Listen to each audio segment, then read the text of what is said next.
मुंबई के नायर अस्पताल में तैनात रेजिडेंट डॉक्टर पायल तड़वी के परिवार वाले आज अस्पताल के सामने प्रदर्शन करने के लिए पहुंचे। सीनियर डॉक्टर की जातिगत टिप्पणी से परेशान पायल ने 22 मई को खुदकुशी कर ली थी। आरोप है कि नायर अस्पताल के 4 सीनियर डॉक्टर पर आरोप है कि वो पायल की जाति को लेकर टिप्पणी करते रहते थे, जिससे वो परेशान थी। पायल की आत्महत्या के बाद कॉलेज के बाहर लगातार प्रदर्शन तेज हो रहा है और परिवार न्याय की मांग कर रहा है। अस्पताल ने आरोपी डॉक्टर को सस्पेंड कर दिया है और जांच के लिए एक कमेटी भी बनाई गई है।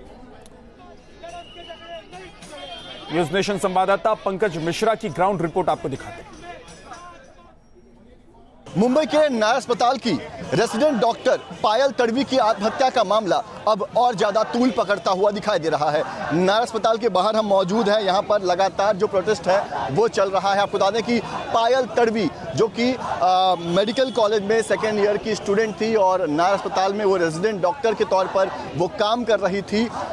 उनका ये आरोप था कि लगातार उनके जो कुछ सीनियर्स हैं वो उन पर जाति सूचक टिप्पणी कर रहे हैं। बताया जा रहा है कि जो पायल तड़वी है वो आदिवासी समाज से आती थी और लगातार उन पर जो है वो जाति सूचक टिप्पणी की जा रही थी, जिसको लेकर वो काफ़ी परेशान थी और लगातार उनके सीनियर्स जो हैं वो उनका रैगिंग करते थे। और 22 मई की शाम करीब 7 बजे पायल तड़वी ने जो है वो आत्महत्या कर लिया। उसके बाद से ही तमाम जो स्टूडेंट्स हैं, जो रेजिडेंट डॉक्टर्स हैं और जो दूसरे समर्थक हैं वो यहाँ पर पहुंचकर जो है वो लगातार यहाँ पर प्रोटेस्ट कर रहे हैं और डिमांड कर रहे हैं कि जो भी ये डॉक्टर्स थे जो लगातार पायल तड़वी का रैगिंग कर रहे थे उनकी गिरफ्तारी की जाए। आपको बता दें कि फिलहाल पुलिस ने इस पूरे मामले में जो जांच जो है वो शुरू कर दी है।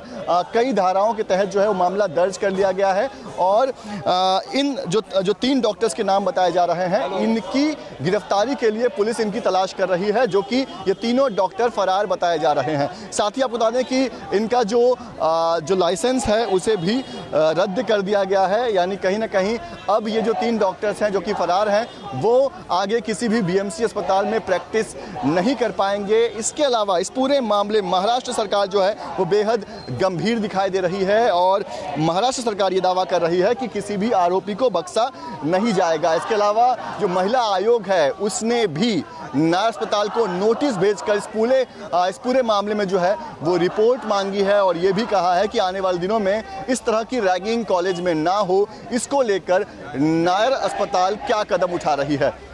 वीडियो जर्नलिस्ट कामेश हल्दे के साथ पंकज मिश्रा, न्यूज नेशन, मुंबई। इस पूरे मामले में महाराष्ट्र के मंत्री का क्या कहना है वो भी आपको सुनवाते हैं। पुलिस की कार्रवाई ठीक तरह से हो रही है। तीनों लड़कियां फरार है, एब्सकॉन्ड है, उनको पुलिस ढूंढ रही है और जल्द से जल्द मुझे लगता है कि ज़्यादा समय नहीं लगेगा। उनके घर के लोगों को भी हमने बुलाया है, पुलिस वालों ने उनके भी जांच कर रहे हैं। मुझे लगता है जल्द से जल्द वो भी सामने आ जाएगी, तब तक हमारी जांच भी पूरी हो जाएगी। उसके बाद में उनके ऊपर सख्त से सख्त कार्रवाई होगी। पंकज मिश्रा हमारे सहयोगी हमारे साथ जुड़ गए हैं। पंकज, पायल कह रही है कि लगातार उसके खिलाफ इस तरह की टिप्पणियां की जाती रही थी, तो क्या पायल ने इस मामले में पहले शिकायत भी दर्ज कराई थी या किसी से अपनी बातें शेयर की थी उसने, या सीधे उसने आत्महत्या का कदम उठा लिया?